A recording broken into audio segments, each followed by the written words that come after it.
Salut à toutes et à tous, c'est Théo de la chaîne Canal Supporter et on se retrouve aujourd'hui pour débriefer cette défaite, très lourde défaite 3-0 du Paris Saint-Germain. Pour ce faire, je suis dans les locaux de Canal Supporter, voilà les bureaux, la rédaction, je ne sais même pas comment qualifier cet endroit. Je me perds directement et il va falloir que je me fasse avoir du public parce que je ne suis pas seul, même si vous ne les voyez pas. Peut-être que tu peux faire un petit coucou. Je suis, je sais pas si on te voit, même si tu es très grand, je suis avec Joe de Canal Supporter évidemment. Voilà, on va faire comme si c'était prévu une mise en scène. Exactement. Voilà, avec un arrière-plan. Comme on n'a pas trop de décor, pas encore de décor. On va avoir un décor humain. Voilà, donc Joe que vous retrouvez évidemment dans les streams. Abonnez-vous évidemment aussi à la chaîne Twitch de Canal Supporter. Nous sommes également avec Mehdi. Je sais pas si tu veux faire un petit coucou. Passe ma tête. Tu peux te présenter aussi. Donc Mehdi, comme Théo l'a dit, nouveau journaliste de l'équipe Canal Supporter. Un plaisir de vous retrouver, vous pouvez retrouver toute l'actualité du Paris Saint-Germain rédigée par tous les membres de l'équipe. Par Mehdi notamment. Et évidemment, n'hésitez pas à suivre. Voilà, bah c'était très sympa de ta part de faire une petite apparition, parce que voilà, c'est aussi ce que j'avais envie de montrer aujourd'hui, c'est qu'il y a une vie de groupe chez Canal Supporter, et aujourd'hui on s'était retrouvés pour regarder le match, voilà, dimanche 13h, c'était un bel horaire pour nous, pour se retrouver. On pensait avoir un minimum de spectacle, avec un match dans le match, notamment Ben Yedder, Mbappé. Bon bah finalement ça a été un non-match de la part du Paris Saint-Germain, je pense que c'est peu de le dire, et d'ailleurs Mauricio Pochettino qui ne parle pas beaucoup normalement, là il a poussé un coup de gueule après le match, et il a tout à fait raison, même si, je sais pas ce que t'en penses Joe, mais c'est un peu 3 mois en retard. Oui, bah clairement. Tiens viens, je vais passer le débrief à genoux. Ah non c'est bon, tu prends une chaise. Voilà, c'est complètement improvisé. Mais bon, c'est ça la magie du football. Mais oui. Même si aujourd'hui il n'y a pas beaucoup de football. Si ce n'est quand même deux jolis buts de Monaco. Mais sinon, pas grand chose de plus. 2 jolis buts de Monaco. Une entame de match catastrophique de la part du Paris Saint-Germain. Je sais pas si on a les stats ou pas, mais dans tous les cas, il n'y a même pas besoin de stats. Il suffit de regarder le match pour voir à quel point on a été dominé dans le jeu. Et il suffisait de presser le Paris Saint-Germain pour avoir des relances horribles. Il n'y a pas eu de jeu. Même Verratti, qui était plutôt dans une bonne lancée, une bonne forme ces derniers temps, bah, tu le sens aussi peut-être impacté par, je sais pas, cette élimination au hasard. Mais dans tous les cas, il n'a pas été au niveau, lui non plus, et le meilleur joueur du match. Bah, c'est Danilo Pereira, ce qui est terrible. Ah, rapproche-toi bien. Vas-y, je me rapproche, mais ce qui est terrible. Attention, il est très sensible. Ce qui est terrible, c'est que c'est Danilo Pereira, et alors moi je l'aime beaucoup, ça fait des semaines que je le défends. C'est quand même terrible de se dire que justement c'est Danilo Pereira qui est un peu la valeur sûre de ton milieu de terrain depuis quelques semaines. Franchement, on comprend qu'il y ait une espèce de démobilisation générale, mais on rappelle que les années Ibra, après ces rencontres de Ligue des Champions, justement, c'était l'occasion de se relancer, de mettre une gifle aux adversaires, et là t'as l'impression qu'il coule, c'est un bateau, c'est le Titanic qui coule. Exactement. Et t'auras beau essayer de boucher tous les trous, mais c'est un peu à l'image de comment on a flanché au Real Madrid. C'est que à la moindre déconvenue, bon bah là c'est une grosse déconvenue, c'est l'élimination, t'as tout qui part en vrille. Et donc là, bon bah, entre guillemets, on a eu un petit peu de chance de tomber contre Bordeaux juste après la désillusion pour se dire, bon bah voilà, on est quand même capable de marquer 3 buts, il y a des jolis buts, dont le but de Paredes, voilà, qui est super beau, mais est-ce que vraiment ça nous réjouit?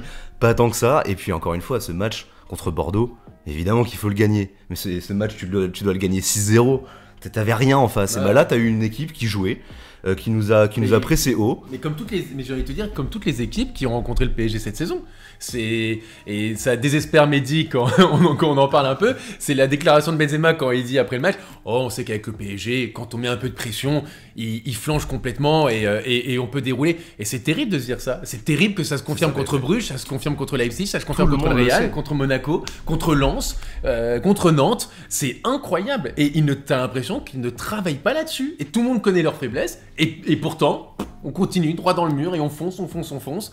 Bon, à un moment, j'ai envie de te dire que le mur, bon, ça fait mal à la tête, quoi. Enfin, c'est quand même terrible.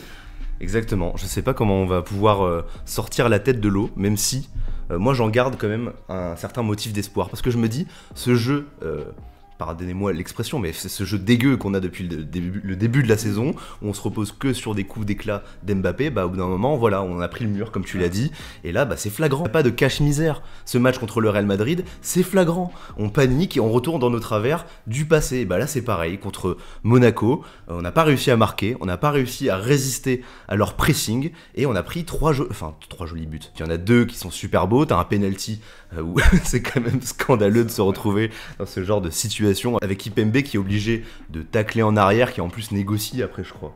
Comment tu peux négocier? Non, mais moi, ça me désespère. Je suis franchement. Ouais, pardon. Non, mais t'inquiète pas, je suis sans voix. Sans voix devant la prestation parisienne. Franchement, t'as l'impression qu'à 13h, ils étaient là. Ils revenaient de soirée. Enfin, moi, hier, je me suis couché à 4h du match, j'ai eu 2 anniversaires. Je t'assure, j'étais plus en forme qu'eux. Donc, c'est quand même incroyable, quoi. Toi, tu ne dors jamais, toi. Tu travailles jour et nuit. Non, rien que ça. Mais oui, non, mais c'est clairement ça. C'est que même des joueurs comme Verratti, comme Mbappé, ont perdu un nombre de ballons.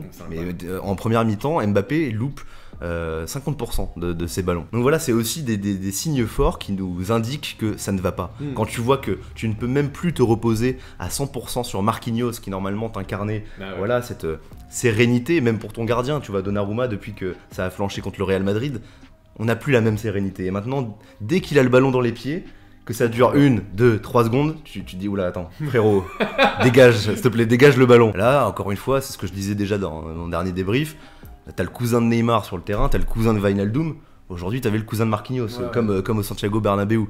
Donc j'espère qu'on va retrouver nos joueurs authentiques avec leur qualité qu'on leur connaissait, parce que là ça commence à être un petit peu effrayant, carrément. Voilà, je sais pas si t'as un mot à rajouter, Mehdi, tiens, prends ma place. Prends la place de Joe alors. Peut-être un brin d'optimisme, je sais pas. Ça va être compliqué. Si c'est de l'optimisme que tu cherches, t'as pas appelé la bonne personne. Non, mais écoute, je vous écoute depuis tout à l'heure. Et ouais, je pense que moi, je pense que le football a puni le Paris Saint-Germain aujourd'hui. Je pense donc, comme je le disais, que le football a puni le Paris Saint-Germain aujourd'hui parce que, voilà, tu l'as dit, on s'est longtemps reposé sur les exploits de Mbappé. Aujourd'hui, il est dans un coup de moins bien, il est dans un match un peu moins bien. Et ça se ressent sur le résultat. On se fait tout simplement gifler. Donc, tu vas pas. Ça a été un cache-misère. Et puis, il y a aussi cet aspect d'élimination de la Ligue des Champions. La Ligue des Champions, ça a aussi été. Source d'espoir et de motivation tout au long de la saison. Aujourd'hui, quand tu l'as pas, forcément, tu as la tête dans le trou. Tu penses que là, il y avait plus de motivation aujourd'hui? Elle est très légère parce que le titre est quasiment acquis. Les joueurs le savent. Donc, sur quoi tu veux te reposer? Si tu n'as même plus la Ligue des Champions, si en plus tu as un Mbappé un peu moins bien, forcément, il n'y a rien qui va pour le collectif. Donc, ça va engendrer des défaites comme ça et tu vas avoir le titre, forcément, tu vas l'avoir, le fameux titre honorifique, le 10e, mais tu vas l'avoir pas avec les honneurs, quoi. C'est ça. Et c'est ça qui me chagrine. Voilà, mon seul motif d'espoir, c'est de me dire que maintenant, voilà, on a un score fleuve qui reflète la médiocrité dans notre jeu. Et donc, j'espère qu'il va y avoir une réaction derrière. Parce que tu as quelques matchs de fin de saison dont vraisemblablement, même eux, n'en ont rien à faire. Autant les utiliser à bon escient pour lancer les jeunes, pour construire un projet sur le long terme. Parce que voilà, la saison prochaine, finalement, elle commence maintenant. Exactement. Et pour ça, il faut un entraîneur qui en a envie. Pochettino, voilà, je mets pas tous les mots du PSG sur lui, l'élimination de la Ligue des Champions, pour moi elle est pas pour lui, il est plus au Paris Saint-Germain sur le long terme, donc c'est dur, voilà, d'avoir une vision cohérente, tu vois, rien que pour lancer les jeunes, quoi. Quel intérêt il a à faire ça? Je t'en rejoins encore une fois sur Pochettino. J'ai pas l'impression qu'il se sente chez lui, premièrement, j'ai pas l'impression qu'il soit complètement impliqué dans le projet Paris Saint-Germain. Donc évidemment que quand tu commences la saison maintenant, puisque c'est indéniable, hein, la saison prochaine a déjà débuté pour nous, donc il faut renouveler tout ça. Tu vois, donc, créer des automatismes dès maintenant, cibler tes profils, savoir qui tu vas vendre, qui tu vas conserver, prolonger, il y a plein de questions de contrat. Et encore une fois, comment tu veux motiver Mbappé à rester dans ce collectif? Comment tu veux motiver Mbappé et même le collectif avec un coach qui, tu sais, sera très certainement plus là la saison prochaine. Exactement. Donc je pense qu'il y a un travail à faire, moi, dès maintenant. On verra.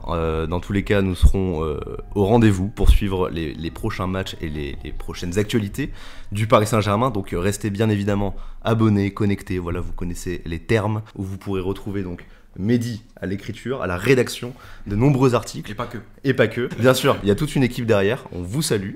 Faut pas les oublier. Et voilà, et pareil, Joe, vous le retrouverez, que ce soit dans les vidéos ou surtout sur Twitch. Voilà, je pense que vous connaissez déjà cette chaîne à succès.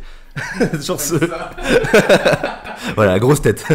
Sur ce, on se retrouve très bientôt. Merci pour votre soutien, votre présence dans les commentaires. Et on se retrouve très bientôt. Allez, ciao tout le monde.